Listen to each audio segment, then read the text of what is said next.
पहले तो मैं सर को थैंक यू बोलना चाहूंगी कि सर के आशीर्वाद से मैं सक्सेसफुल होके आ पाई। सर से मेरी रिक्वेस्ट है कि सर हम नोएडा को पूरा फुल्ली एक्सेसिबल अगर बना सके, क्योंकि स्पेशली एबल्स को स्पेसिफिकली बहुत ज्यादा प्रॉब्लम आती है एजुकेशन पे एंड एजुकेशनल इंस्टीट्यूशंस। जैसे मैं डबल पोस्ट ग्रेजुएट हूँ, masters in computer applications and psychology, and दोनों में मैं रैंक होल्डर रही हूँ। बट जब भी मैं एग्जाम देने जाती थी तो वहाँ पे जो एग्जाम हॉल होते थे उनमें एक्सेसिबिलिटी की इशू होती थी। लाइक अपस्टेयर होता था तो मुझे स्पेशल रिक्वेस्ट पे नीचे एग्जाम देना पड़ता था हॉल में। तो मेरी रिक्वेस्ट यही है सर कि अगर मैं कहीं काम आ सकूं यहाँ पे एक्सेसिबिलिटी में, कुछ कोऑपरेट कर सकूं, जहाँ नहीं है इश्यूज वहाँ मैं रिपोर्ट कर सकूं, सो दैट मेरे जैसे बहुत सारे लोग हैं जो पढ़ना चाहते हैं लेकिन क्योंकि इनएक्सेसिबिलिटी है जगह जगह पे तो वो नहीं कर पाते। एंड देन सपोर्ट फैमिली का नहीं होता, अगर फैमिली सपोर्ट करना चाहती है तो भी इनएक्सेसिबिलिटी की वजह से नहीं कर सकते। तो अगर कुछ ऐसा कोई ऑर्गेनाइजेशन बन जाए जो इसके ऊपर वर्क कर सके हमारे यूपी स्टेट में, so I will be very grateful for that.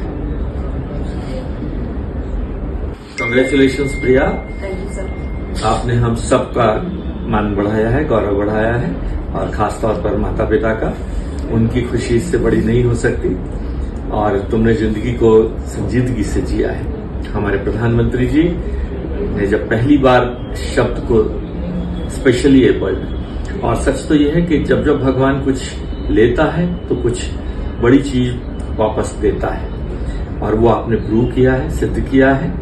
आप करोड़ों लोगों की इंस्पिरेशन हो कि इस एबिलिटी के साथ साथ आपने अपने आप को ये प्रूव किया है कि रास्ते में कुछ नहीं आता।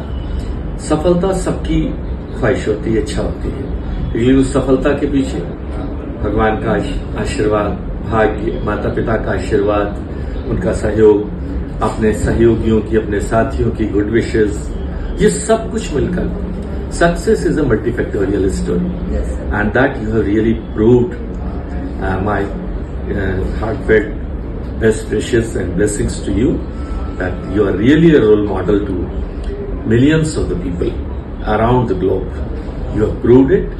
You have rightly said, as a doctor I can understand the importance of it should be accessible to all places, and I think government has taken, under leadership of Prime Minister Narendra Modi, initiative. I was the tourism and culture minister of this nation, and during the tourism ministry and culture ministry we make it a point कि ताजमहल से लेकर कोई बड़ा से बड़ा tourist place जो हिंदुस्तान का हो, it should be accessible to all the persons like you, and I think we are in the process. Almost 90% of the places has been covered, balance are on the way. So I take your words कि हम सब लोग सब places को accessible बनाएं। Again my good wishes and blessings to you for your future.